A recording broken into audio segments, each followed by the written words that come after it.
He good. Because he's not going to be on this one anyway. You can go ahead and go live over there. Oh, okay. Feel what I'm saying? Got your hand in it. Hmm?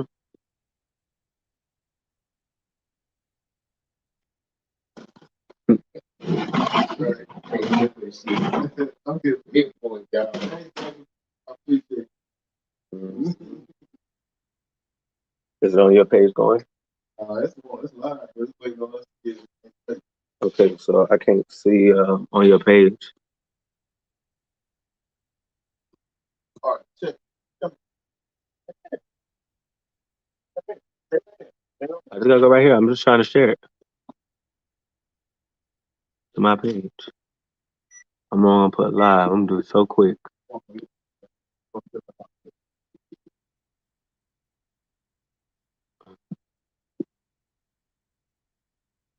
Thanks for being super from home.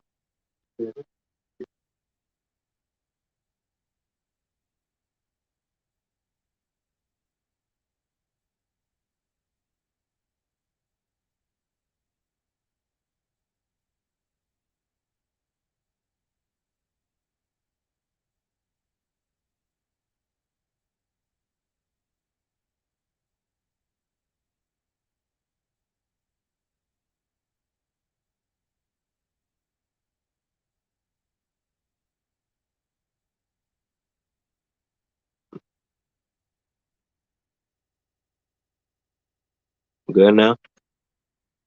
Yeah, we are. You looking at the direction? Like, you looking at that camera? You supposed to look at this one? Yeah, y'all looking at that camera? Look at the one that's comfortable for you. Right. I'm gonna be right there. You and I, if you can sit here, you sit. Now I need goddamn drink. Glasses right there. No. Will you get your drink? Yeah, that'd be fine. Oh wait, I can wait for that. Or do you mind? Can y'all hear us? Just give me a thumbs up. Yeah. Give me a thumbs up, guys, if y'all can hear us. 'Cause that's gonna be the one that's talking.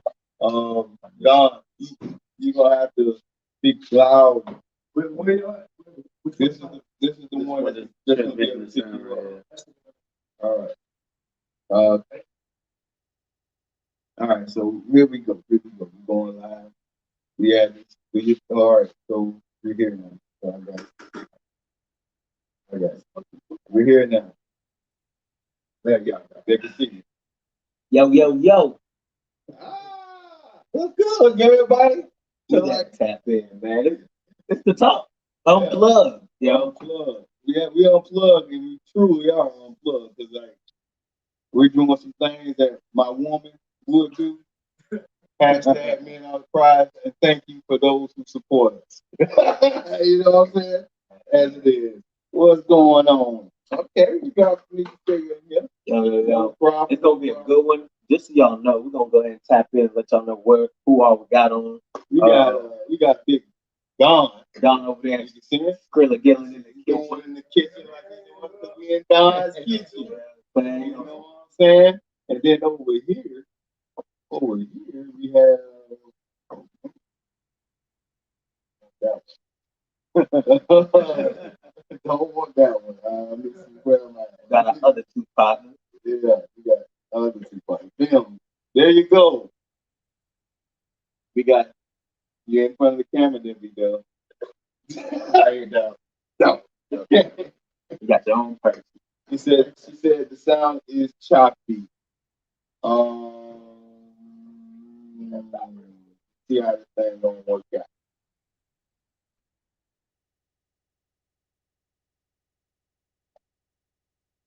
Can y'all hear us now? Is that better?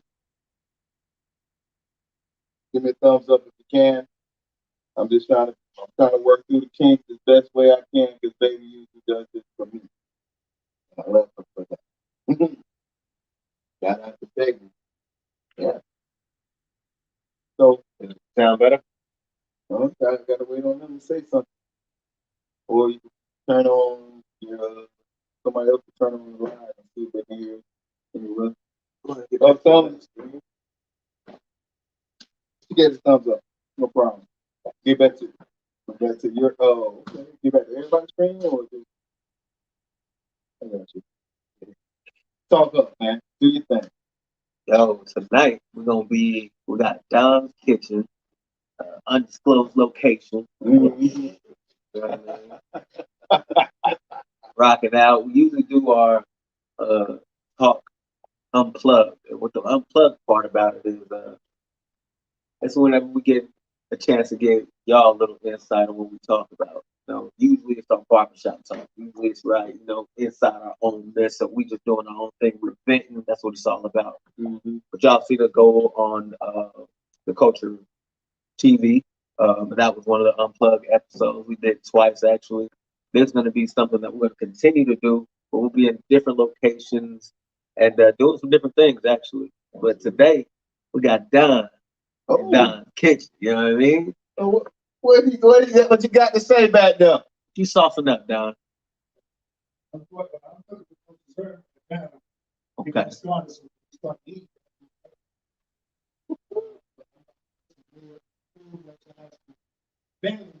Oh, okay. Manly man. What's up? All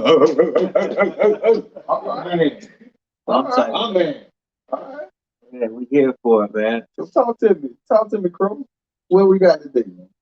Man, we're gonna go on a couple of subjects. We're gonna go around the horn a little bit on a few things, but we had one topic that my ace B he came up with. He wanted to tap in on, so I know we had a little bit to talk about in regards of it. Yes, sir. Um, actually, I'll let you go ahead and introduce the topic. All right.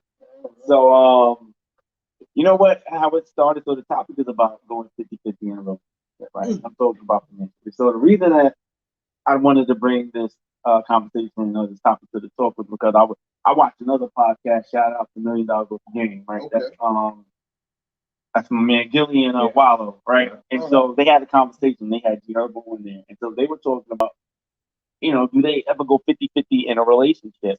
And all of them are rich, well-off, successful men, and they said no. They said, we've never been in that position. They're like, we're able to provide for our women, so we don't go 50-50. We pay all of the bills and whatever money rather the woman makes on her own, she gets to do whatever she wants to do, right?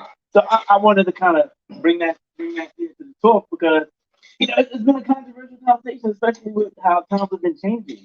And so I just wanted to see what all my fellas thought about that. What they thought about the whole 50-50 thing, right? Because you got people for it, people against it, people in the middle. So let's talk about it. Start with Rick. Slickety. You know what, man? I mean, I understand and recognize the concept, but at the same time, my personal view on it, I believe it should be 100-100. And I think depending on how much you make, basically defines how you approach that particular type of situation. If you're a financially person and you're well off, then yeah, you have no problem with taking care of everything. And old girl doing anything that she wants with her money. But oftentimes, a lot of us aren't in that particular situation, right? So we also have to take into account this second income. However, I do believe that if a man is going to be with a woman, he should be able to take care of everything. And anything that she comes to the table with is extra. And it should be used in that fashion, right? So it's not like all of his income is just going to that.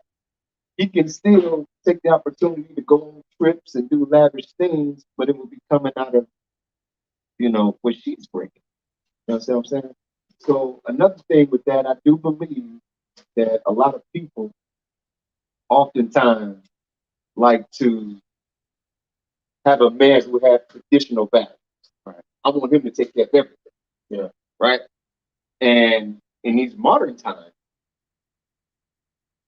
it's not so much that way because it's a little bit expensive. You know what I mean? I mean, if he was to take care of everything, he wouldn't have nothing left to do for himself. You know. So I think so with the mindset of her having the understanding that we are a team, and I'm contributing to, what we got going on. Yeah, you're handling all the overhead, but I'm going to take care of this and take care of that, make sure we travel here, we do that, or this is going to go into savings, and there's a game plan in place. But at the same time, he has to explain himself, or make sure that this is understood when they get ready to go into this relationship. Those are just my thoughts. Yes, that's my thought. What you got to say, Carl? I kind of wanted to ask, we're talking about the 50-50 and 50-50. So some men will say, I personally believe that when a man talks about he can take care or he should take care of the woman he's usually financially able. Now, the man that usually says that he's financially able to, when he walks down and says a man should take care of everything. Like he should come in, and that should be the game plan. He's telling another man that can't take care of everything. He's almost telling them, until you're ready and you shouldn't be able to find love. Ooh, okay. And that's tough to tell a man. It is tough. Because, he wants love too. He wants love too. Sometimes we've had our best love, we've had our brokest moments. Free. Well, man, I guess my philosophy is a little different. I don't think it's ever going to be different. It's a fluctuating thing, like a bottle of water.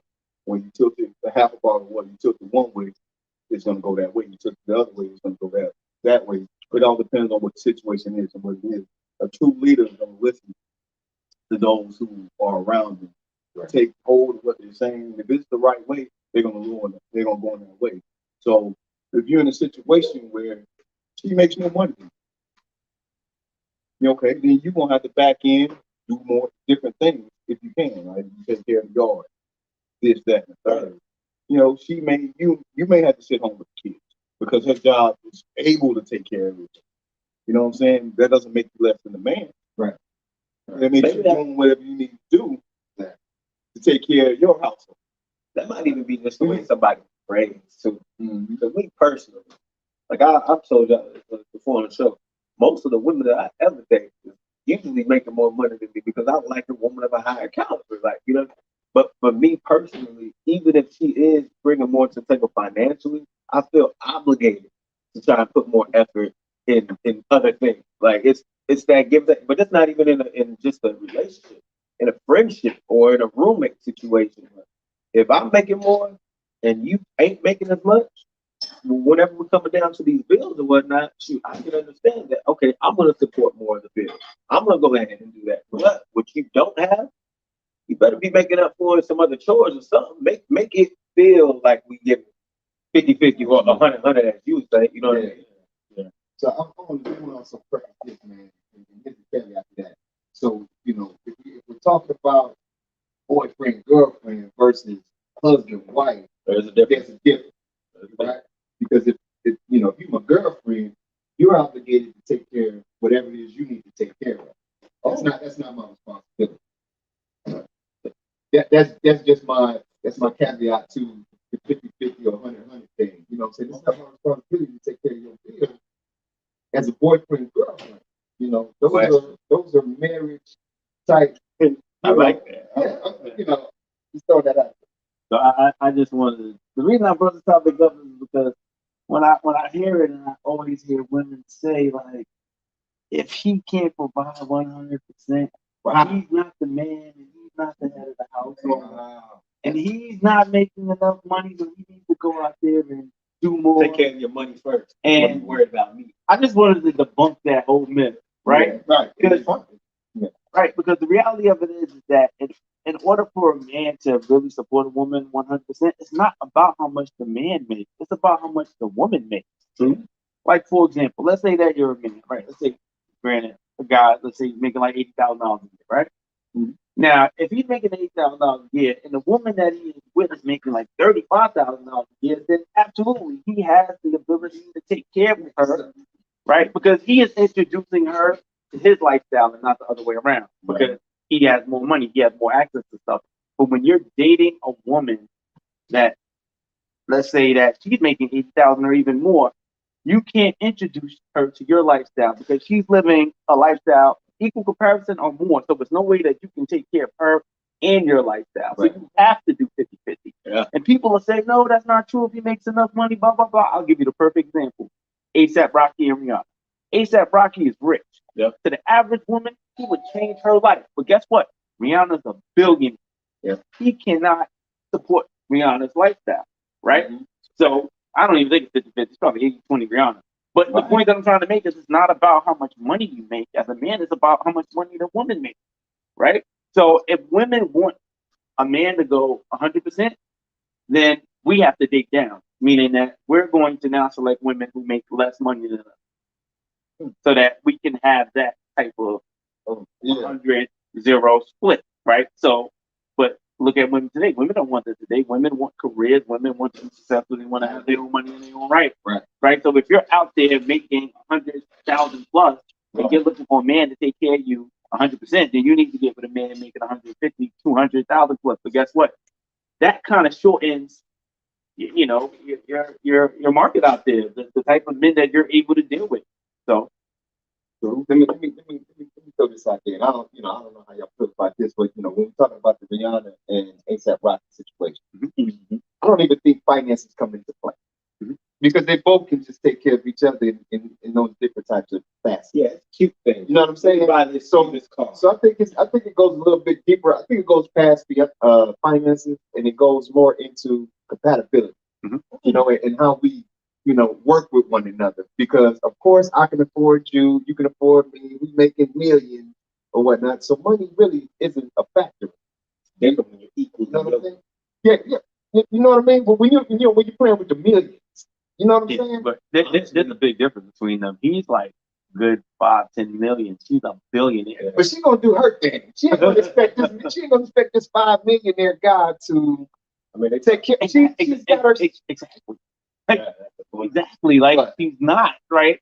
But you have women that are going to want that, and I just love bringing that example up because he's rich, and it's like he still can't do the things for Rihanna can rent a private jet. I don't think A$AP Rocky can rent a private jet. I agree with that too. But again, he can, but it doesn't. It's finances the issue though with them two. No, because they both have so much money. Even when you're not at the rich part about it, even if you're at a low level, even if you want to go, I mean, you're still money really doesn't become an issue if you. It's an issue if you make it an issue. Exactly. Because I'm going to be doing for you, you're going to be doing for me. You're going to pour to me, I'm going to pour to you. And that compatibility and that energy and all of this is making us whole where we need to be. I agree. Versus putting finances into it. Right. That makes sense. I'll give it back. I got you, brother. I'm doing a lot. So, in the midst of this, we did have a special guest to pop in. And I think we got to scoot over. Okay, here we go. Main man came in with the cancer. About to scoot over a little bit. I got you. Keep talking. The man, the myth, the legend, TJ Chapman, then popped into the building. TJ Chapman. Over there at Don's Kitchen. You know what I mean? Go ahead and act like you're going to throw a little seasoning over there.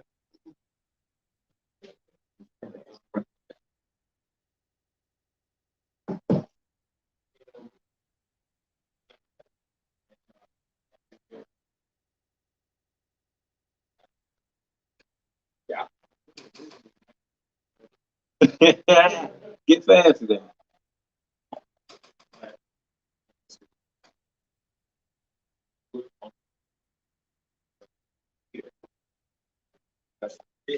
Oh.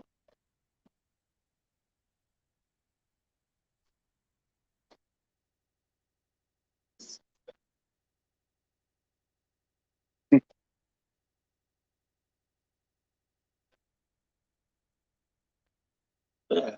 Sorry. I'm sorry you're tardy too. Since y'all in the same space. You know what I'm saying? Hey, you're going to have to speak up because the camera's there. But we good though. We're good though. So, all right. So we're basically asking 50-50 in a relationship. What's your thoughts on that? Should it be 100% man doing everything, or Are you okay with the whole 50-50?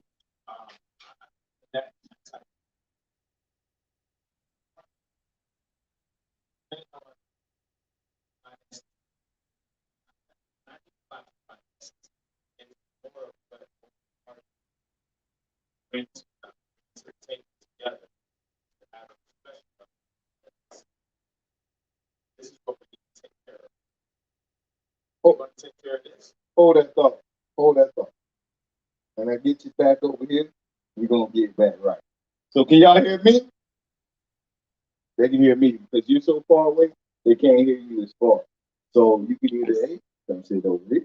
Yeah. And you can Get a seat at the window We're gonna table. bring TJ to the table. Right. We're gonna sit right here, man.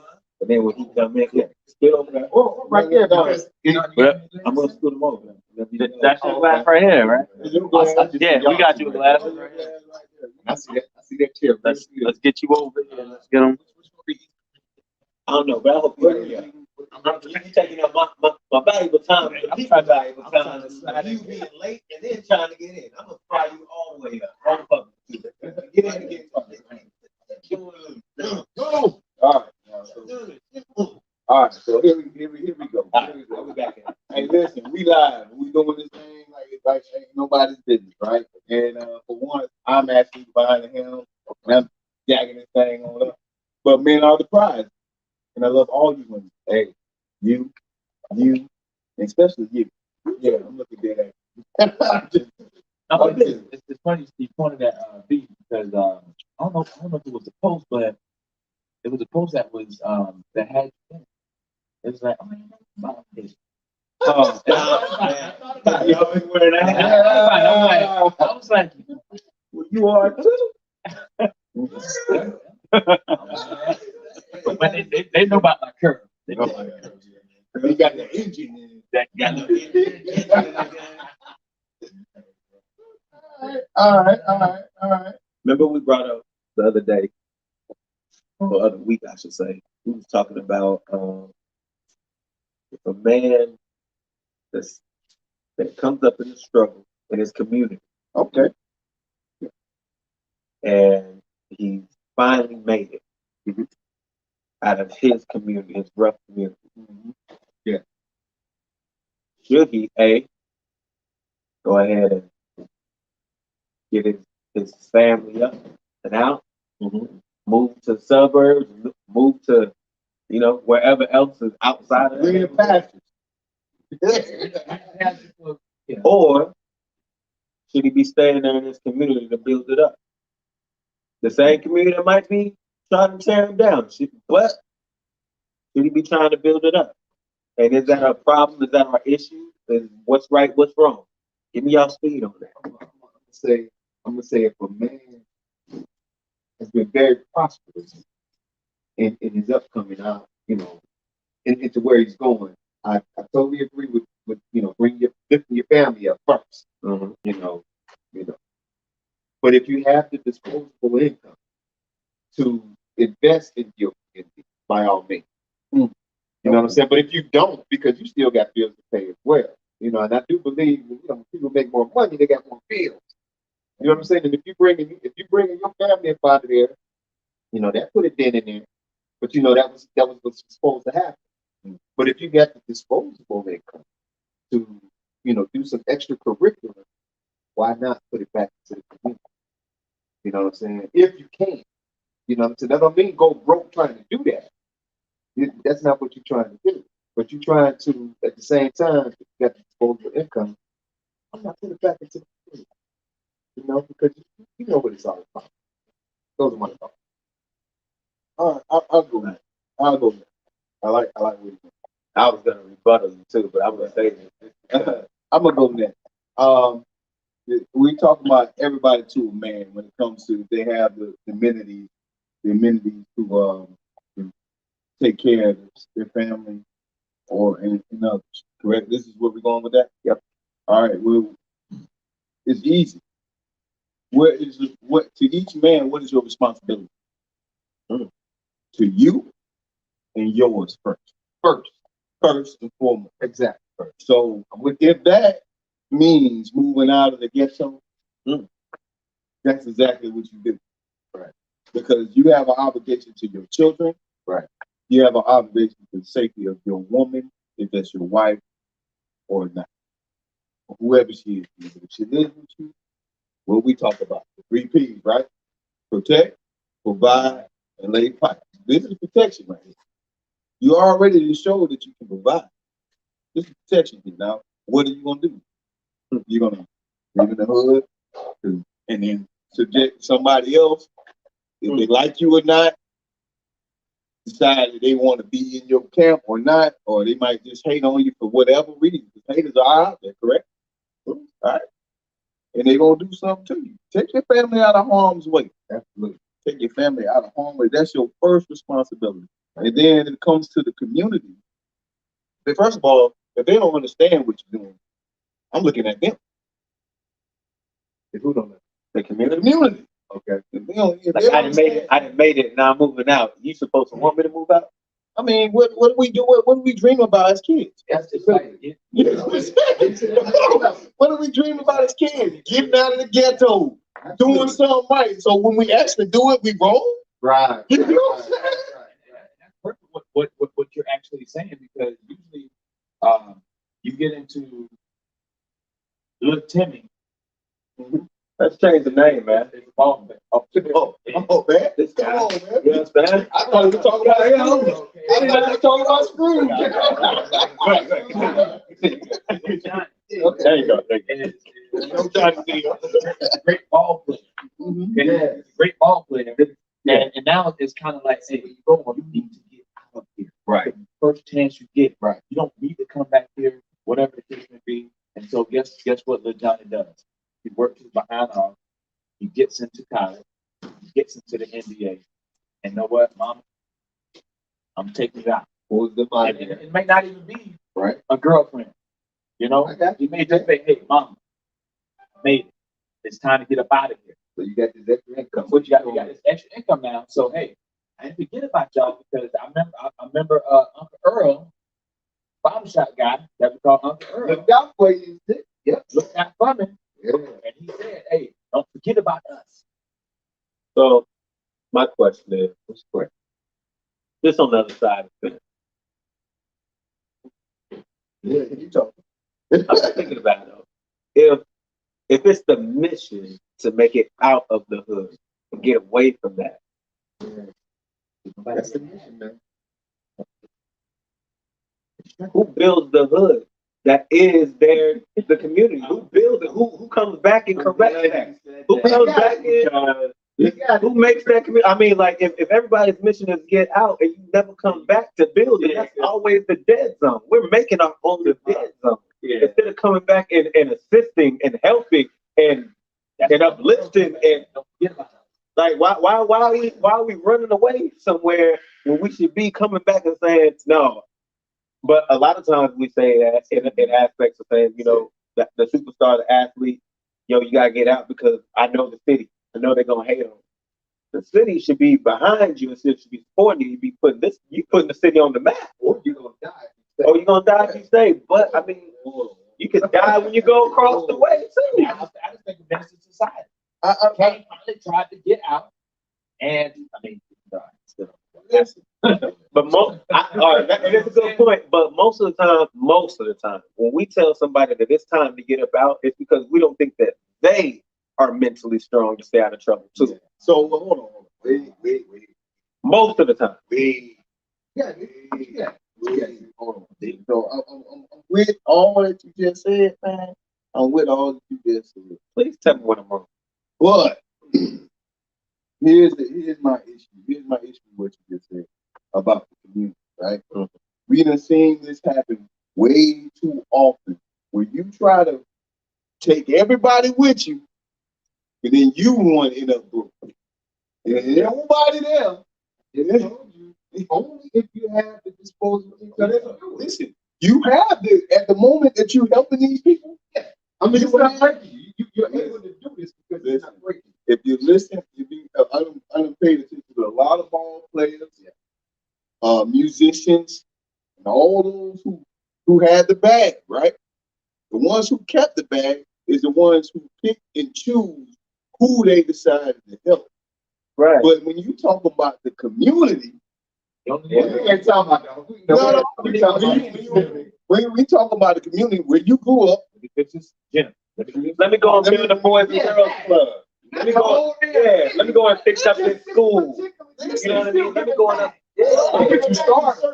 But you start with those closest to you, and the ones who rob you, the ones who rob you are the ones coming. Right. Right. That's a mistake. Go ahead. But I don't even think it's like not even on that level. Like I think one of the biggest problems is with these communities is that because the successful people don't stay, nobody else who is successful wants to stay, right? And so what do you leave there? You leave people coming up to emulate what?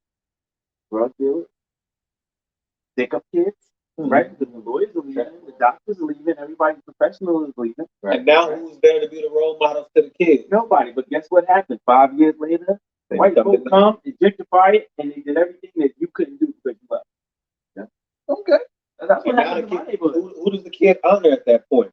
The dope boy? Well, hold on now. Hold on. I'm with all that y'all just said. But the dope boy got the money, right? That's why they get the honor. Hold on, but they can also put in. This is true. A lot of times they do. They do. You know about giving the church, right? They just engaged in criminal activity. But they got good art to bless the community. Is it really good art? Because now, I mean, all the reason why I say it because they know what they're doing. Yes, that's the front. That's the front. And then you take it behind closed doors. They killing the community. You're right. So as parents, they do this thing. Who's out there getting that free turkey from somebody you know? Yeah, selling drugs to your cousin. And they're like, what are you saying? What are you saying? So you saying that it's okay to sell dope, right? Yeah, I'm all in favor of people doing whatever they need. I like that. To put their family in a better situation. I'm all for that. I'm just saying the hood is never going to transform if the people who are successful don't either stay there or even if you don't gotta live there. You can go back and do things there. You don't gotta live there, but you still gotta be a part of the community. I think that it's so important that we show kids or our youth what success looks like. Right. Like it's hard to say, oh yeah, okay, I see on TV so and so. Oh, he came from here. Nah, man, when you gonna pop in the gym or something? I can see you in the mall. You being a regular people. Right. You know what I mean? That drives me to say, yo, I could be like him. Right. But I ain't got no connection with you. Somebody just tell me, yeah, he used to hoop around the corner. Yeah. Oh, okay. But you know who I see day to day? You know who be taking care of me and put a little money in my hand? Man, how many of y'all watch On There? Oh, yeah. So you got Spencer James. Yeah. Who got shot? Money over the community.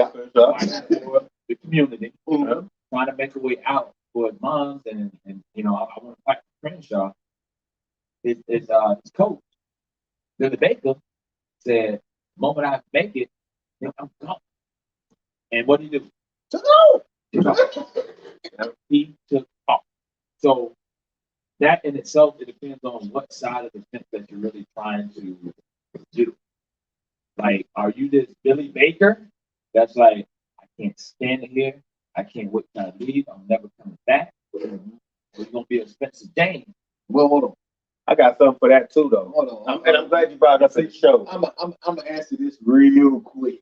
All right. One man got shot for the hood. Another man, he's living great, and his family, for the most part, is safe. Yeah, he's safe, but he ain't at peace. Yeah, peace. But I will say this: do social media pick movies and anything else have an agenda of saying, yo, what you should do is when you make it, get up out the hood, because if you stay there, you're gonna get shot up and killed. I think it has something. Because I mean, I'm not scared, but I don't. How many times do you see? How many stories are told in movies and series where, yo, I made it, I came back, I did for mine, and we lived happily ever after. We lived a successful life. We can't say that we don't have people in our hood that don't do it.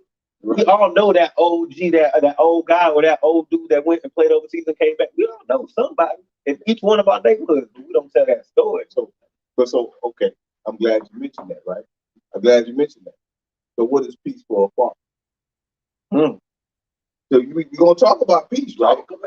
But what is peace for a father, right? Man. Is it peace because he's A real father? This is father. You know, when a father who take care of his kids, right? Yeah. What is peace for that father, right?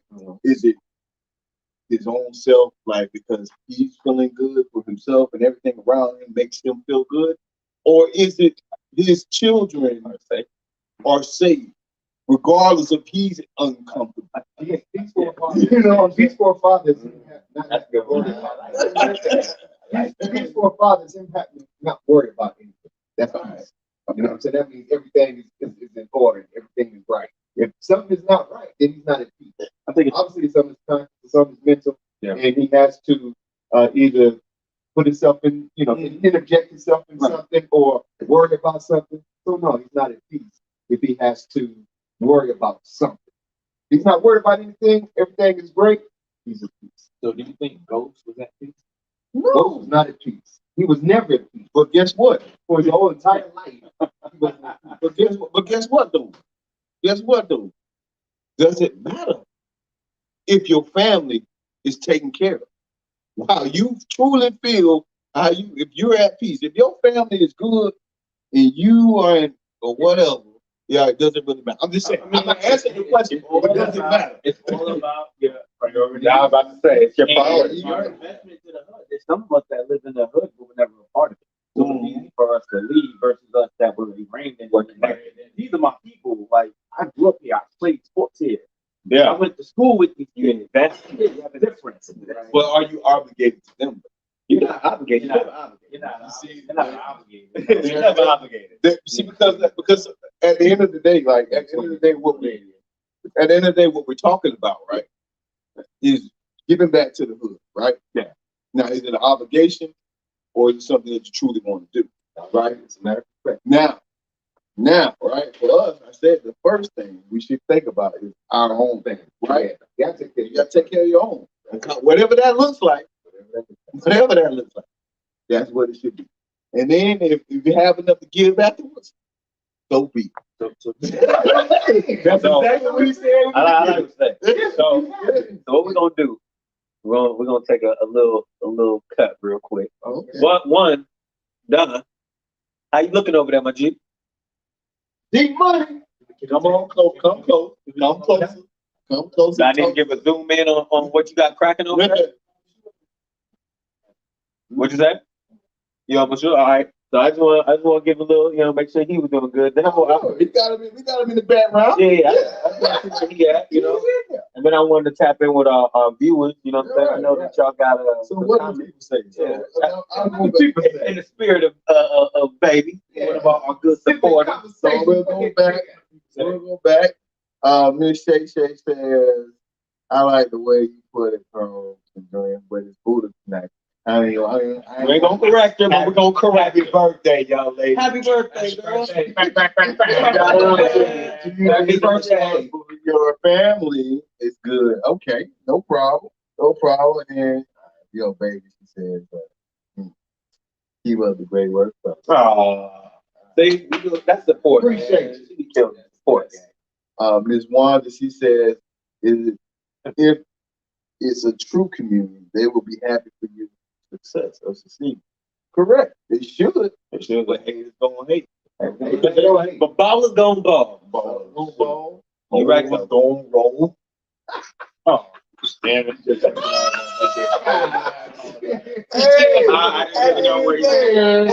Hey, listen. They hit my mind. Moving on. Next question. So, this one here says, you would like to read that right there, right? Let's say, who in the hood is trying to make their community better? Many times the hood is employing itself. You can only do so much to save a community that doesn't want to be saved. If you have the end, LeBron James he set there standing. He built a school. Right. But we've seen people come back and you got a boys and girls club here. You got a community center there. You know what I'm saying? A basketball court there, a park there. Those are all things. Come back and coach in the summer league. You know what I mean? Things like that. Like, it's happening. Everything doesn't cost money. Sometimes us being present. That's value. Things to resonate and to bring to the community, like, hey, you got an appearance spot. Yeah, because a lot of times what we want to do though, because we're worried about our own pocket, and I'll say from like the entertainment and the sports industry and music industry, how much it costs for me to show up there. That's a lot of money. Instead of the status that you are. Right. If LeBron James shows up at a party for free, bro, that's worth a whole lot. So I'm gonna just to be there, just it's in your mind, it's a role model. So I'm gonna drop this out. What we ain't talking about. You can do all this, right? It don't have to be seen. I got to buy a whole bunch of shoes for a whole So what I'm saying is, I could give back to the community. You don't have to know I've done it. Well, so now it becomes is, do you have to be the one out front showing, leading the truth, rallying the truth? Man, somebody once told me what you're doing is you're setting an example. I mean, if I'm giving back in that fashion, I want them to know who did that. Okay. You know what I'm saying? This is Rick from 1821 Charles Road that just bought the whole school uniform.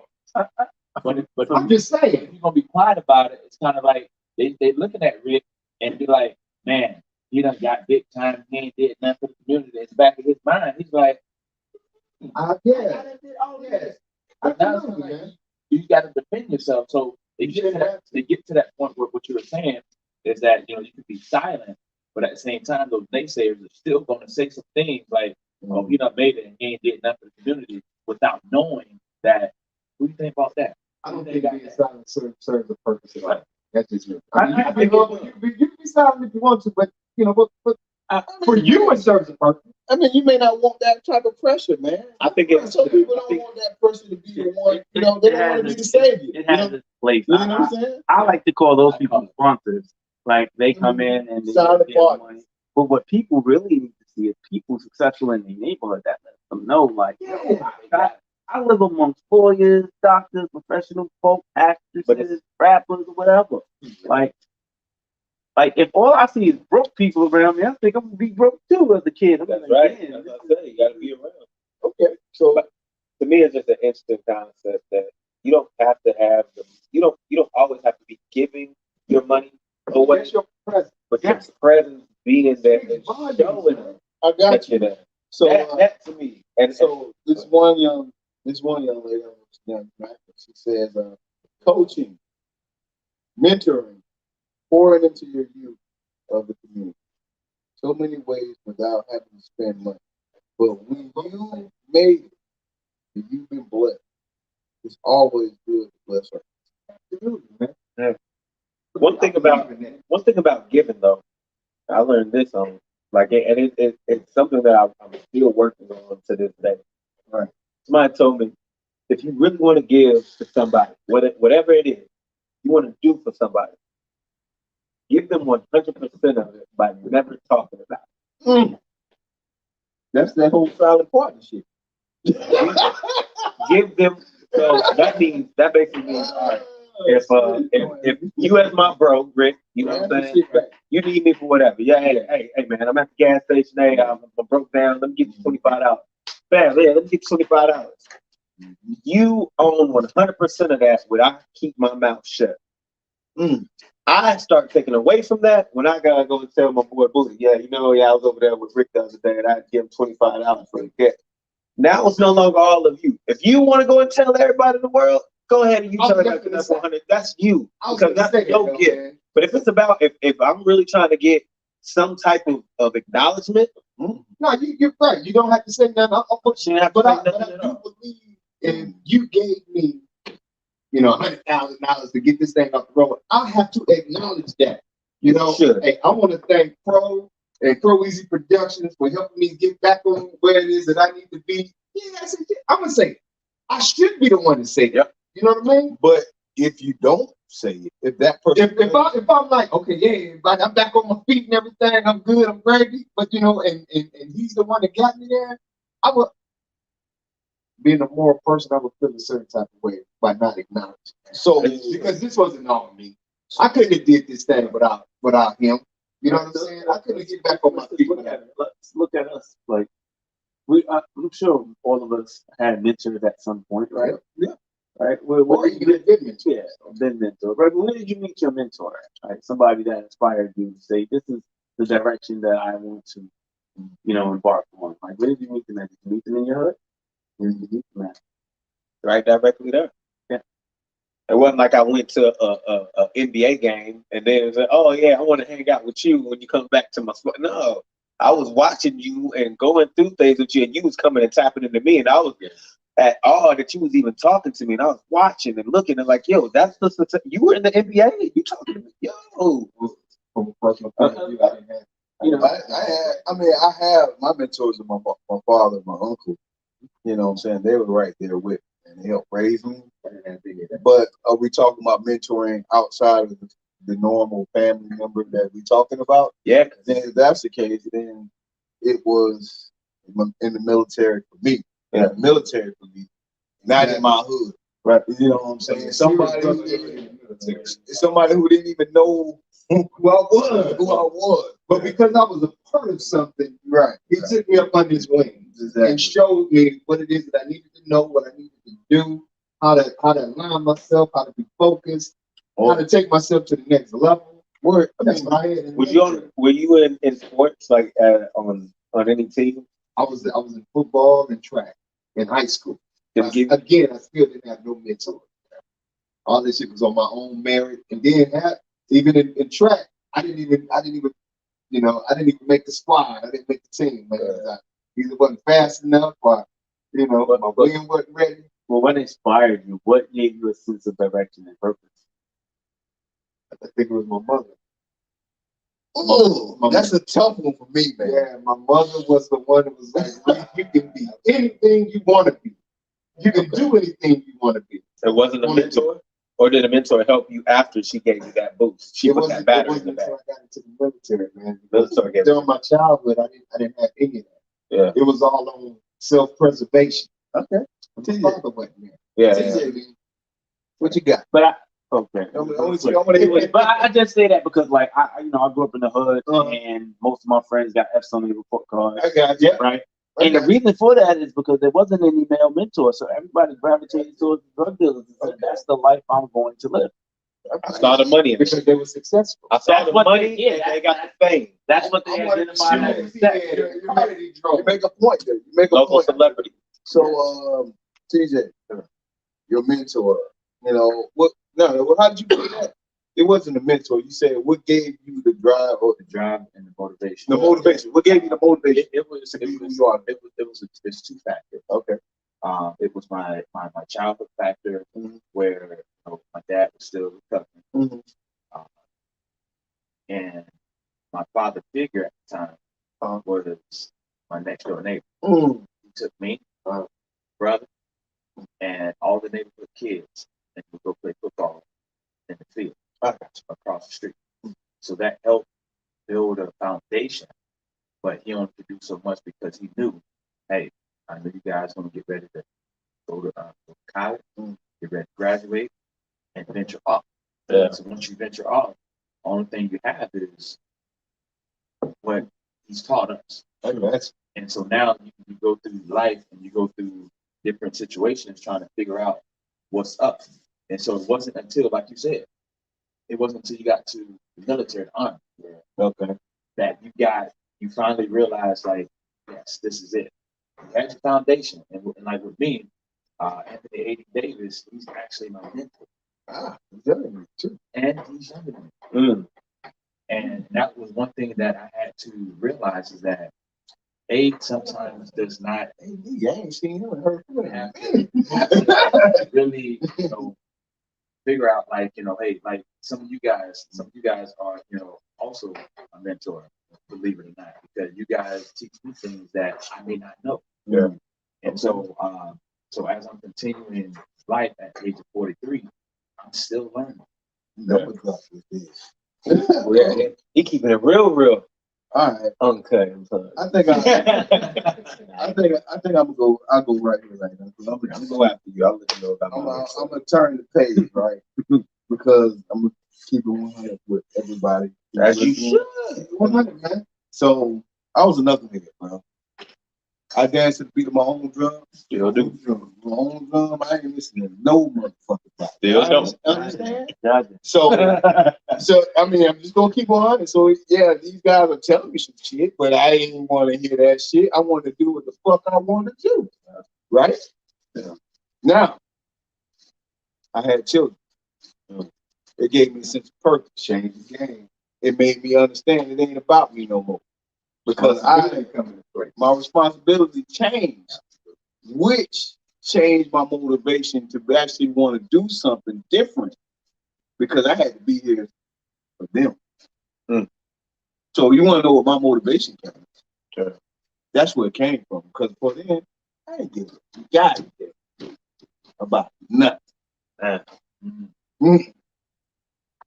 All the people mentoring and telling, yeah, you should do this shit. If it didn't align with what I wanted to do at that time, I didn't hear. You know what I'm saying? I want to just share a real quick story real quick. Not good. You know, Story time. It's all good. I know, I ain't trying to step on no toes, because I do love my father. Yeah. You know what I mean? But there was a time where my mom saw that if I stayed where I was, it was gonna be a bad situation if I stayed in the food. So, my mentality was, I need to get up out of here. I need to find something. And the army was it. But in order to join the army, you have to have your mother and your father's signature. Both of them. You have to have both of them. Yeah. So when the recruiter came to the house, this is what he told my mom. That were you 17 at the time? I was 17. That's the bad. Yeah, I was 17 at the time. And he was like, Rick, in order for you to join the army, we're going to need your mother and your father's signature. Right? So, my mom was like, there's no question. I got you, son.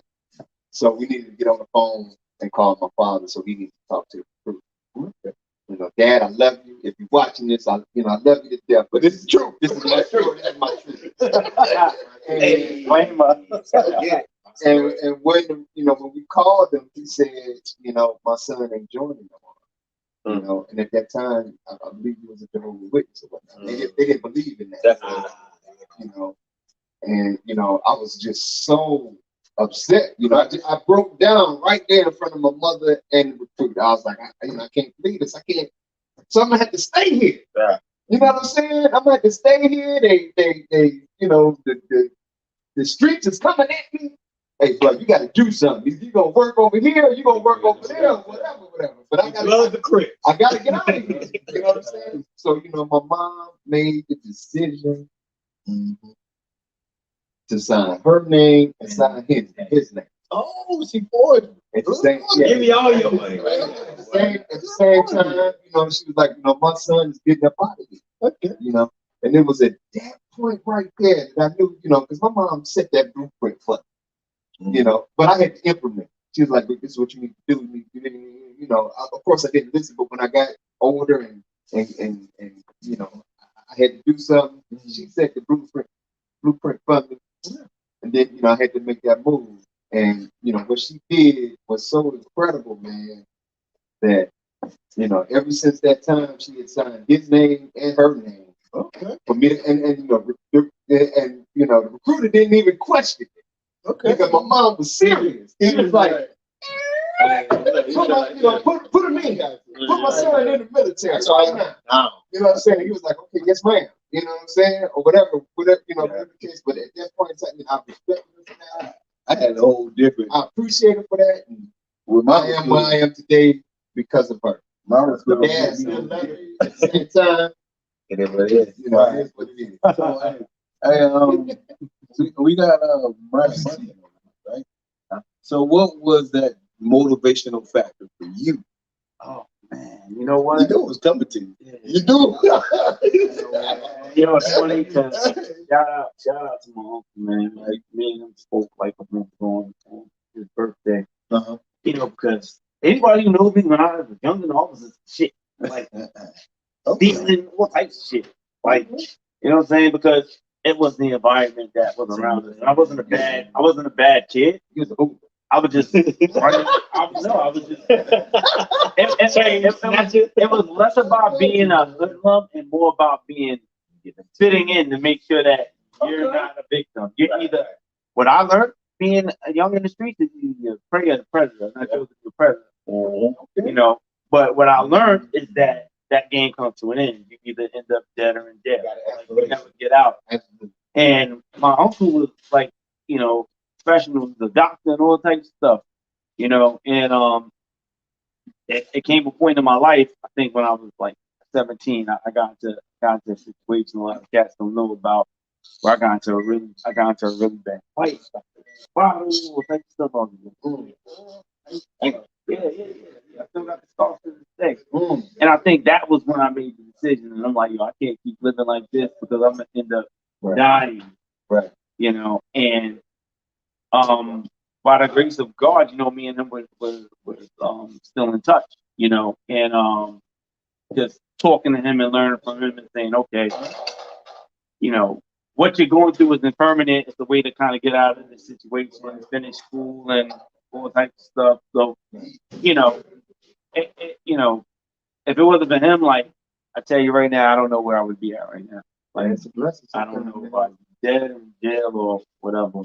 Because I look at all of my friends now that I grew up with. Everybody got F on their report card. Right? Everybody felons. Most of my friends did time in penitentiary. Not saying they poor, but you know they just victim of the streets. Okay. They can never go legit. Right. They're at a point where, you know, once you get that felony, like you can't go legit, like to make real money. So they gotta keep continuing doing what they're doing. I don't know, because I like. At the end of the, hold on, I'm gonna slide. They laundry money. I'm gonna slide. I'm gonna slide to they can get a real. I mean, well, not anymore. A real 9 to 5. Well, what are we doing now? What are we doing? We telling our kinfolk, our kids, like you start your own business, right? So you can start entrepreneurship. That is legit. Mm-hmm. You just got to get your paperwork right? So if you have that dirty money, you can legitimize it. Take some work though. If you got the right person in your camp, right? That would be and you gotta want to do it. Yeah. So it's not like I'm with you. I'm hearing what you're saying, because what it is that we were really talking about is if you don't have the knowledge and understanding of what you need to do, then maybe that's what you should do. If you don't know it, get somebody who knows, right? Educate yourself. To that point, you need to surround yourself with people who are right now. So who responsibility is to educate yourself? I said yourself, right? Answer the question with the question, right? You know what I'm saying? Are we always able to know? Oh, well, you're not always, because you're not focused like that. So, but if you have people in your camp, somebody can bring you. Hold on, somebody can bring you back. You got to bring you back only to the source. Only reason why I disagree, because you got multi-billionaire people who started out learning their business and their trade in prison. So even in a state where you at your lowest point, there's literature for you if you want to use it. Yeah. The library is free. So you ain't got to take a book out. You just got to go to it. You know what I'm saying? But even that's the mentality. You got to. It doesn't take much education or much knowledge, but somebody possibly might have to lead you to the library. The question would be, do you know somebody? Do you know somebody that's going to just say, "Hey man, put this drink away"? Yeah, let me talk to you for a minute. Like, you know what it is you need to do. Yeah, find the people in your store. Or put them in your store. And you got to select you that are raised that way. What you're saying, you got to select you that way. I can't stand by there and say that it ain't theirs. If you choose and don't want to, think of it is a choice. You're right. If you choose not to think about what you, because at the end of the day, you got to look yourself in the mirror, right? My dad always said one thing: you can't lie to yourself. You can lie to everybody else, but you can't lie to yourself. I want to say that's true. You do lie to yourself. Yeah, I want to say that's true. But you know the truth now. You can't. You can lie all you want, but you know the truth. I've been around some people that I might have to say that may not always be true. So, hey, can't tell. I think he got somebody that wanted to comment, right? Okay. Tierra Jackson. Hey, Tia. How you Say, doing? say what up? Hey, T. So, she says a lot of people become big and wonder how to make it better for the community. Just putting money in the community is helpful. What does our community actually need in order to look better, to feel better, to get the kids off the streets? In other words, to be better so the kids can see and feel the pain and want to be better and become better.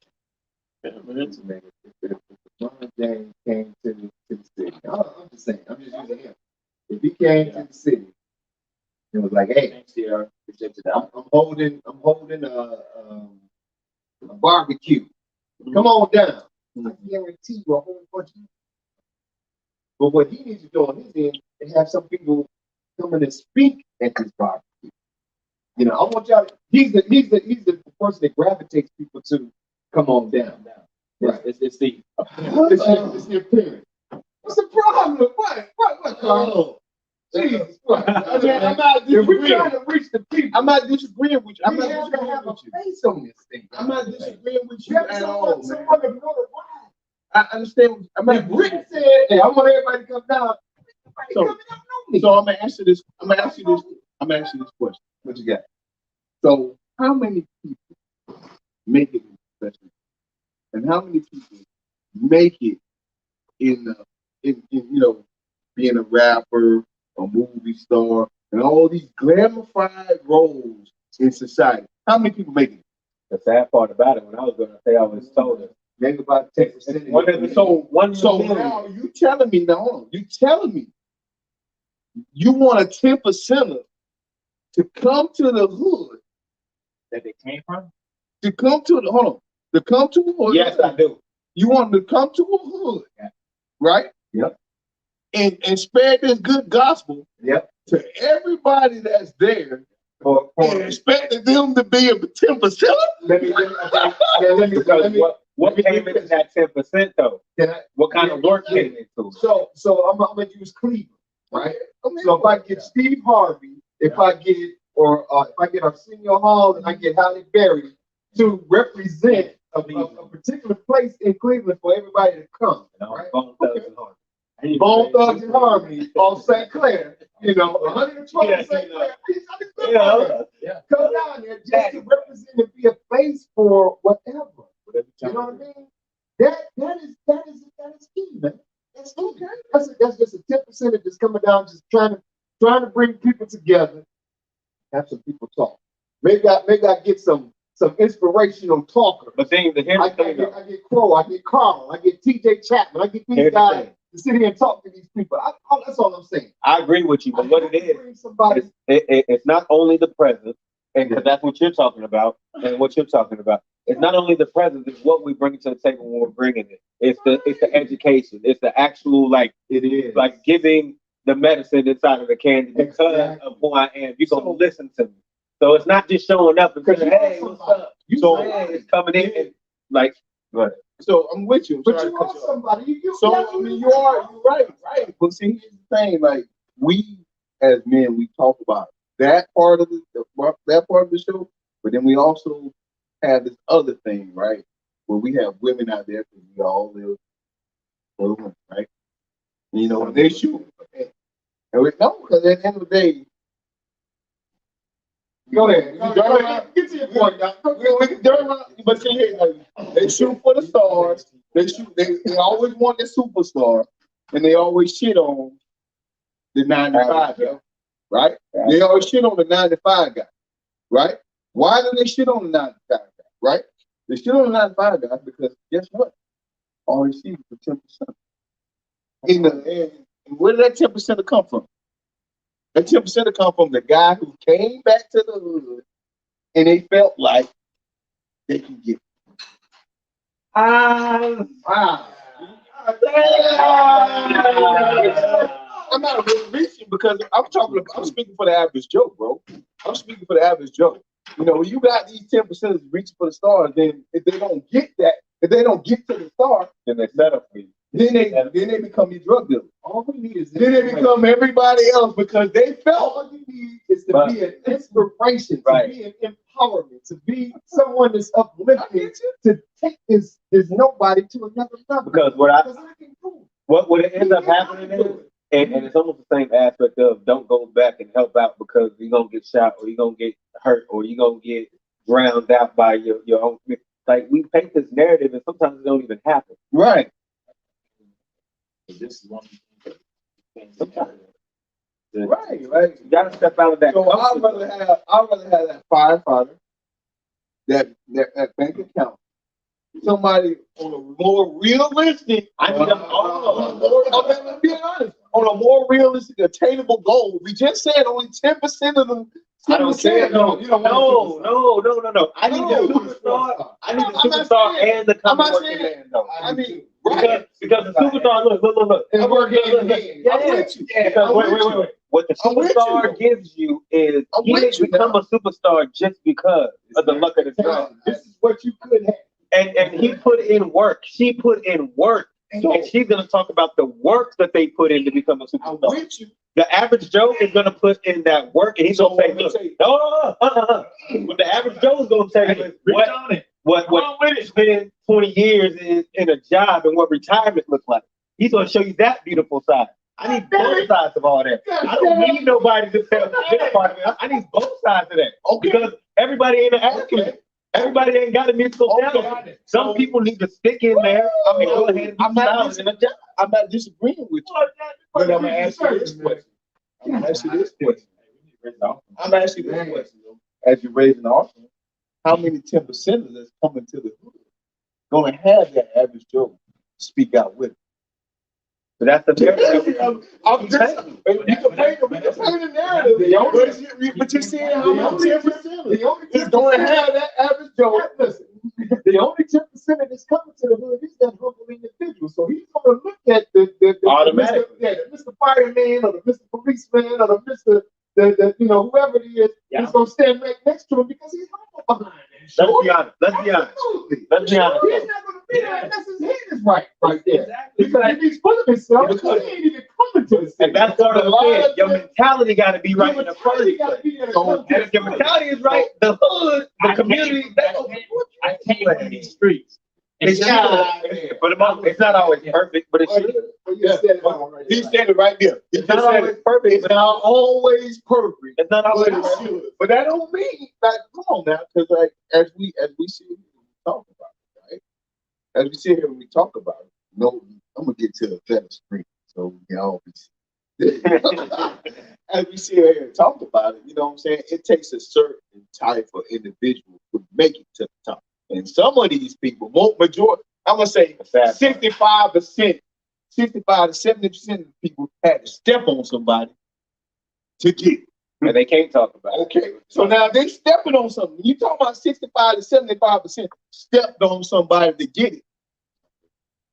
That's what we looking at. I'm looking right here. You step on somebody to get it. If that's the case, that ain't the person that's having that 9 to 5 guy next to him. Okay. Yeah, but I feel like you think. I don't like how you doing our people right now. I'm sorry, but I know our people come back and we help out. I'm tired of it. And anything done, you got anything to say on this done? I know you doing your thing, man. Got a charger over there? Go ahead, T. I mean, the thing, like, coming from the hood that I came from, off of 8th Court, 8th Street. It's him giving back, y'all. In Miami. Pompano. He said Pompano. That's a whole city by itself. That's where He was proud about it too. that's where Kodak Black. All right, so I was that kid. I couldn't wait to leave to start my own shit. I left, never looked back, but I always came back. I would come back maybe for a weekend, maybe for a day. Whoever I saw, I came there because, hey, I'm gonna be in town. I'm gonna come see you. Oh, I didn't know you was in town. One person know I was in town. I'm gonna holler at you when I come back on one of those hospital visits where everybody can see you. So right before the pandemic, I came back home and did a gospel awards award show at my home church that I grew up in. And it was like, oh my God, I never knew or thought you would ever come back because you became this talk show host in Orlando and doing the red top and doing all this other stuff. I'm like, but why? I've already told the pastor, anytime you need me, just call me. And I'm there. And so people got this persona that, oh, once you make it out of the hood, you're never going to come back. But people don't realize what's really happening behind the scenes if you don't come back. And it's like, yeah, you see all of this because I want to be able to show you that, hey, listen, I'm going to put on the show for you. You don't know the struggle that I did. You don't know the struggle that it took to be able to put on this production just for you to sit in these seats and be like, oh my God, that was an awesome show. You don't understand. I'm with a lot of people do. I'm with you when you don't understand. Those who've been there will understand. Those who have not, like, oh my God, I really thought you were. Hey man, it ain't easy. It ain't easy, man. You gotta have an order of discernment. Yeah. You gotta have an order of discernment. Because at the end of the day, some people have it, and some people don't. But there's a lot more stories out there. There's a lot more stories out there. So good job. Hey, I'm just saying, dog. There's a lot more stories out there of guys who get took advantage of, right? Oh, that too. That's their friends and family, right? That too. So if your friend or your family is the one taking advantage of it, who can you truly trust if you ask them to give back? That's not a community. That's not a friend or family issue. That's a your issue. You know, it's you allowing them to take it back. And sometimes because of lack of education. If you allowing them to take advantage of it, that's something different. Maybe you don't got the right people in your corner. Maybe you're not strong enough to just say no. No is a powerful word, man. It is, but when it's dealing with the matter of love, the love you have for somebody, right? It's kind of hard. It's kind of hard to. I'm not disagreeing with you, okay? But it's kind of hard to ignore that person that you felt. But understand this: if it's hard to ignore that, you cannot complain. Don't complain about it. If it's hard to ignore it, I'll say that if you can't say no and it's hard because that love is so strong, don't do it. And then be back, come back and be like, man, I had to give them all of that. I'm gonna tell you. My pockets is gone. The reason why that happened though, it was a you problem. Right. You're right. You 1,000% correct. It was a you problem. Yeah. But that you problem comes because of that empathy, that sympathy. You're thinking that you don't want to be the straw that broke the camel's back. You have the resources. Right. You feel like you can do. And right. You're hoping this is going to be not just another time. So now you have a second thought about what you did? No, it's not that you have to know about what you did. It's the reality of what it's the reality. They can double back. They can slap you in the face. You can lost all this. So in that, but it's not every situation. You learned this time that, damn, this shit came back and slapped me in my face because I was just too generous. Yeah, but I was too generous. and that's again being So educated next time, yeah, and how you spend, how you invest, how you support. you learn from your past mistakes. I ain't gotta come back and give this is the talk. Yeah. I just got 20 mil, Yeah. 50 mil. Ooh, Yo, fellas, yeah, quit your job. no problem. Hey, Done. You know, time down over there. But it's all good. I'll get it. But I got 50 million. Quit your job. Quit your job. Come on, fellas. We're going on the road. We're going on tour. And any kind of vacation that we need. Yeah. Let's do it. Okay. But I mean, I know I'm with all that, man. But I just feel like It's just not logical. It's not. It's so wait a minute. Let's get back to it. You said quit your job, don't work no more. Now what? Are we getting a paycheck? that's what people will We get think a about. stipend? But think about it. This is what people are thinking is just the logical move to do whenever you get this kind of money. Let me go back. You just told me to quit your job.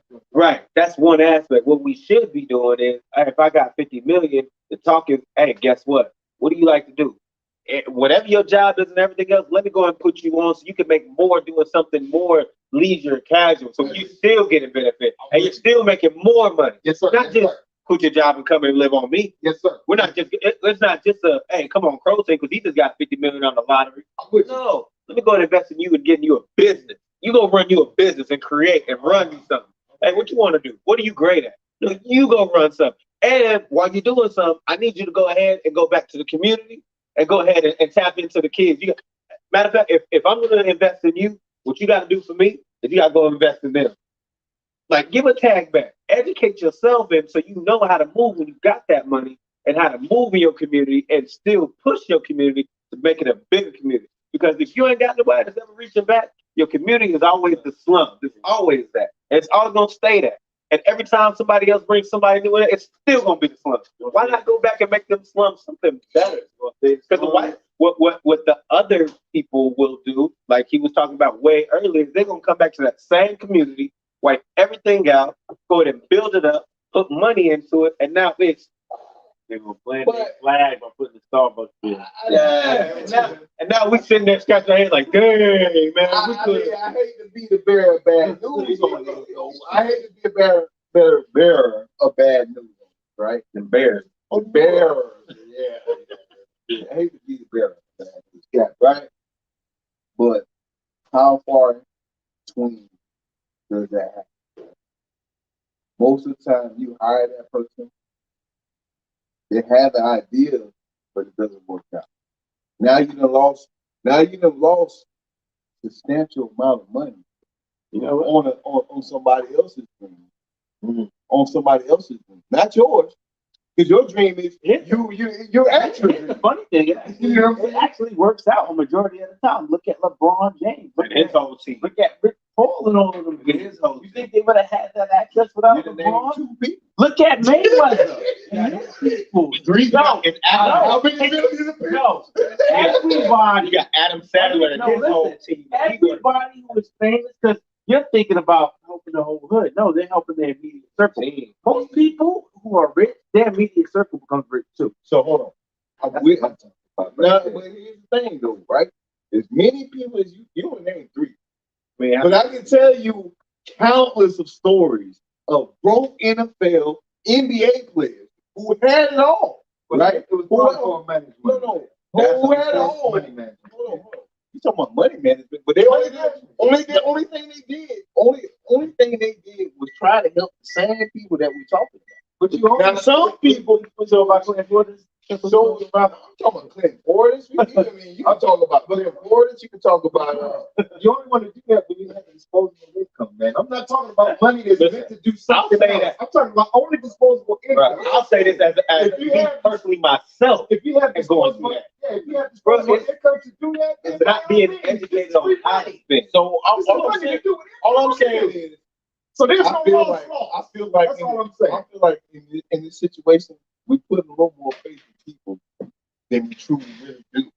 You know what I'm saying? I think it's the opposite. Well, everybody's taking faith on something. I think it's the opposite. I think you say that we put faith in people. I think that we put so much doubt in people that more people don't want to come back and try to make that step. Because if we don't make that step, then it's always going to be the slump. I would like to put my faith in you. I like to put my faith in you. I think y'all of you are great. Cool. You gotta be logical when you do it. I agree. You know what I mean? I mean, if you come to me with something that makes sense, you know what? This shit might work. You know, hey, here's 100 G to go ahead and get you started on that. 100 G? Because I have it. It's dispensable. It's dispensable cash, man. It's dispensable cash to make you whatever it is that you need to do. That's all I'm saying. It is. You know what I mean? If it's money, I gotta deals with. No, I'm not. But chances are, a lot of the people. I'm not gonna hurt myself trying to help you. Chances are, a lot of the people that you're going back to help, you know these people. So you know the ins and outs of what they can and can't do. Okay. You ain't giving your partner that ain't been able to hold down a job, a whole business. No, you're not gonna do that. Nah. You put him in a place where he can be beneficial, successful, and still make and build and learn and go. That's all I'm saying. That's what you're supposed to, but that's being logical, being educated. Right. There you go. That's it right there. Yeah, so I'm with you. With all y'all, everybody's saying. I'm just gonna say, Buddha's wrong on that. He's just wrong. I don't agree with none of these. No, I'm just kidding. I mean, no, listen. Like at the end of the day, we all have our own opinion about it, right? Yeah. And I'm just saying, like, I don't live the life not like everybody else, right? Mm-hmm. I live a life where I've been taken advantage of on every turn. So to give just trust automatically to somebody, it's real tough. I dig it. And then you asking me for a 10% to be what it is. So what I want to do is give everybody their final thoughts on whatever 2 topics that came up. So we had 2 topics, right? We had 50-50 on relationship, right? And we have giving back to the community if you have the means, right? Yeah. To give back to us, right? If you have the means to give back. We're gonna give a 2-minute wrap up, right? And then we're gonna go in because we're gonna break bread and eat good. All right. I'm sorry. The chef didn't get a chance to. The chef didn't get a chance, but he's gonna have to come. He's gonna have to break away from that and say, I'm gonna give him a 5 minute. So y'all all get 1. You know what I'm saying? So yeah, TJ, go ahead. You start off get either out of 50-50 in relationships or you got 1. Yeah. If you can wrap it up in 2. So you got 2 minutes. So for the first, don't give us a Dr. Jones shout out. My next. Yeah. I said it. Like that. So for the 50, just based off of experience, it's more of a partnership. It's more of logic. It's more of being able to understand what's going to be best for foundation, what's going to be best for the family. Okay. Because you don't want to sit up with the struggle because you're conditioned to have this narrative of the man has to do this, when knowing the fact the man knows, like, you know what, man. So it's okay. Hey, listen, let's set this out. It's what we're going to take care of. So I'm okay with 50-50, but it has to be laid out, has to be a foundation laid at that particular point. If you have the means to take care of everything, take care of everything. If you know you don't, hey, you got to be smart about this shit. Absolutely. We got to be smart about it. Because everybody ain't got no 50-cent money. Everybody ain't got no the game money. Yeah. Everybody ain't got no LeBron money. Absolutely. Yeah, I ain't got no money right now. Anyway, so yes, sir. You gotta wrap up a thought quick, won't it? Want to do it? The second part of the topic was we talked about give back. So giving back to the community simply just comes down to being able to understand, first of all, where you came from, understand what's needed, and when it comes to talking about the community, it's not about individuals. Like, I need to give to everybody. I want to build this rec center that has been down in the dirt because the city didn't want to pay for it. Guess what? I'm going to pay for it. Okay. This football field. Yeah, I'm about to tell you, I didn't want to stop the dogs. What? You getting on drugs? I ain't gonna let my food get stolen. I'll be over here. Wait for it. So, I mean, that's really all it is. Like, come back to the community. Yeah. Community does not mean individually, everybody. It just means the community, what the community is built on, and what it stands for when you left.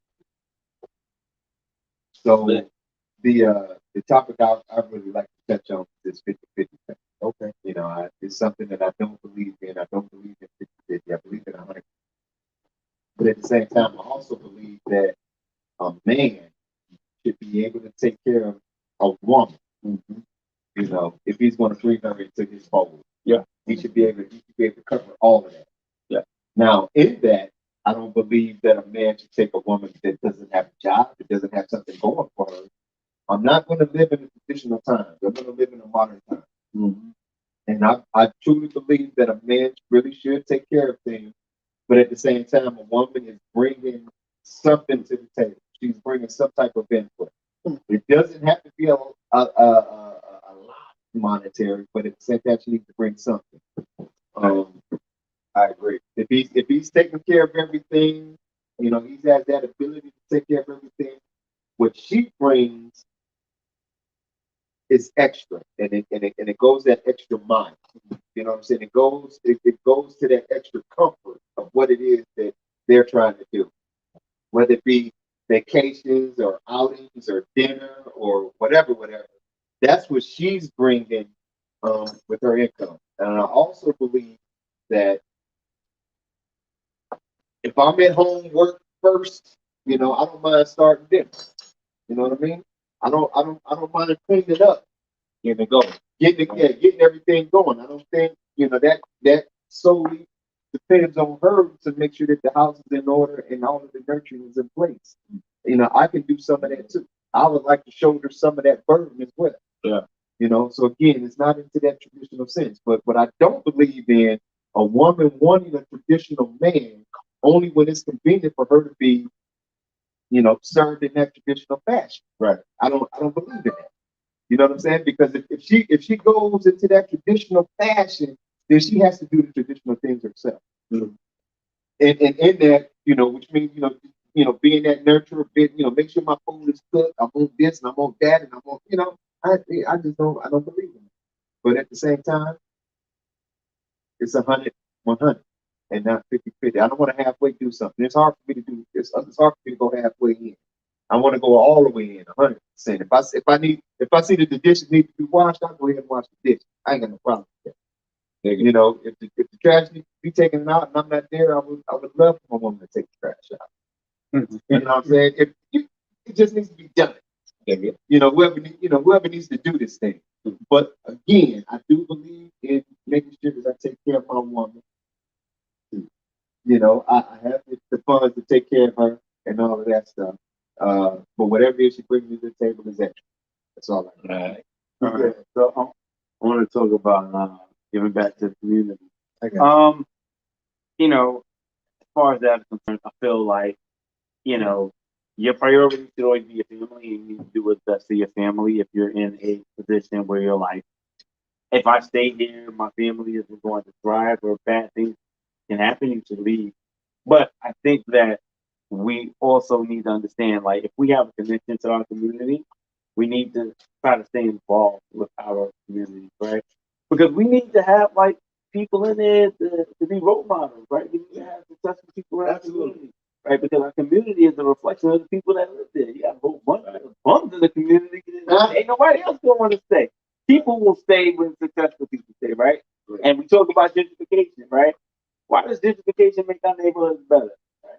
Because we have people with affluent people with money coming into our same neighborhoods that we lived in, right? Making it better, right? Because they come in the community, they bring businesses. Because, like I always say, it's a joke, but it's real, right? When Starbucks pops up, you know that neighborhood is in gentrified. So I feel like, you know, we need to have successful people there just to, you know, show that. That's it. Like, go God. I got one fella. But yeah, I'm gonna keep it quick and just say that I feel that If you don't want to stay in the community, it is fine, but still contribute it. Whether you want to be a silent sponsor, but do something. But I would like recommend, if you want the community to be better, then stay, because once you leave, you forfeit your rights to have any say about what goes on. That's my point. Let's go to. I'll go. I'll keep mine short and sweet. We're gonna make sure now, because my food getting cold and it was good. I go back to that water thing. It's never going to be 50-50, right? It's just going to be a continuous thing between the relationship based on your relationship with your mate. You know what I'm saying? You may have to give a little, she has to take. You have to take a little. You have to take a little, she has to give a little. And I'll leave it right there on that. As far as giving back to the community, I go back to my first thing. Take care of your home first, and if you can afford to do that, by all means, do what you need to do. It's our responsibility to take care of the family and then everything else. Take it away. Dr. Pickens, give me your thoughts on it, man. On the 50-50 thing, I believe that nobody should have to be responsible for everybody 100% for it. Be responsible for taking care of anybody, especially if not they're healthy. Right? If the woman wants, I have never asked a woman to pay 50-50. However, just the mere fact that she's willing to pay 50-50, I can take care of it. If she's willing to step up to do what she needs to do for the family, for the house, I'll take care of it. I'll take care of it. But if somebody was just coming talking about, I need you to take care of me, I don't need a dependent. If it's not anything about Don't lie to me. Don't lie. I want a question though for you now. What exactly are we? I was gonna tell him before I even went. I own it. So this is a kale coleslaw. Kale coleslaw. Then there's a real corn salad. Right. So with a big gallo feta cheese and bacon in it. And then this is a stuffed baked potato with cheesy mashed potatoes on the inside. Won't he do it? Topped with a brisket. Oh, Shabba. Barbecue sauce, and then the white sauce is a white Alabama barbecue sauce. And topped with some bacon. My. And then fresh homemade rolls. Okay. Honey butter. All right. The chef has spoken. They like the Golden Corral Road. So you hit the 50-50 though. We got a few more minutes before I alley up over the crew. What about the other topic? As far as Getting the voucher. Definitely, you should always get out the hood. To leave high talent as fast as you can.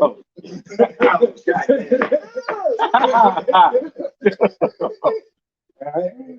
But I won't say don't look back. Right. But because I still got people in my hood that I grew up with, still trying to get them move out the city. Go do this. Go, make your life better. Because the hood is no place. Although now, the hood is gentrified, so that's a whole other situation. Ball out. Sold out. They even tried to make the project at one time, a condo. Trying to make some of those. So now, they're more to make that kind of something. They try to do all that. But, the hood doesn't exist. The hood only exists because people don't have a home. They don't have a sense of home. So if you own something or you own space, you have a responsibility to it. You want to keep it and you want to nurture it. Mm-hmm. So you want that to be yours. Mm-hmm. But if you just renting or you just got government paying for something, so that mentality of the hood is always going to be the hood as long as you don't have ownership. Wow. That was a different perspective. It's called the Wilson. I've heard of that too. Okay, that was actually pretty good. I like that, guy. Hey, he don't say much off. What he do, it's important. All right, okay. Now look, he get one of them for that. He get one of them. You put that seasoning on. You put that shit on everything. I got you. Well, for me, When it comes down to the 50-50 thing, I think I kind of scale it based off of my budget. I ain't gonna lie to you. If we in the 50-50 as far as where we at, meeting each other in salary and whatnot, I expect we're gonna take care of your bills together. If I start weighing out what my financial means is I'm doing my thing and I can support me and you, I'm probably gonna do that just because that's what I want to do. That's not my obligation, but I would really want to go ahead and take care of my woman. And then whatever you make, and I wouldn't even want you to work. I don't want to be working, but I want you to work. But that's me getting at a certain level. If I ain't at that level, I need you to meet me where I'm at. We're gonna budget in when we budget in, right? And then as far as what we put into it is 50-50. What we have as far as our spending, then that's all part of our budget that we talk about, we communicate about all along the way. And it can change, like you said, like water. It can be fluid. When it comes down to as far as leaving the hood, whatnot, I like the different perspectives you gave. Me personally, I'm getting up out. I'm getting up out for the moment so I can get things together, get things right. I'm getting my family right. I'm getting everything organized, making sure we set. Getting that comfort, that peace, that I'm good, we good. But then I'm coming back and I'm pouring in to where I can pour in, whether that's time, whether that's money, whether that's energy. And I'm letting them know that, yeah, I made it out. This is how I made it out. And I'm not just going to be leaving it. Shout out to 505 Albuquerque, Mexico. I know y'all do it. But hey, it's going to happen. Whenever I get mine, y'all get yours. Because that's where I came from. That's where I grew up from. But that's what I feel like you should do. I think if you don't do that, I think it's always going to be a negative way of your hood growing up, your neighborhood, like you said. It's going to be only that mentality. It's going to be stuff that there ain't nothing positive coming up there. And I want something always be positive to coming up of my city and any other city that I touch. So if I touch the city, better believe I'm trying to pour back into it in some way, some fashion, some form. Well, I'm not gonna keep y'all too much longer. I appreciate Buddha over there for holding down the ones and twos. Yeah, they doing the thing. What I'm saying? We just set up a nice little camera production. We got Don and Don's kitchen. He done set us up. We about to eat good. But this is just one of many. Over here. You know what I'm saying? We got my man TJ. He actually canceled his show. You know what I'm saying? And came in, broke bread with us. Much love. You know what I'm saying? Slick Rick, one of the OGs. You know what I'm saying? He is one of the OGs of it. And we got my man B Bun, and he's always gonna bring the extra sauce to that. You know what I mean? So we got many others, and you're gonna see many others, and it just depends on what night we have.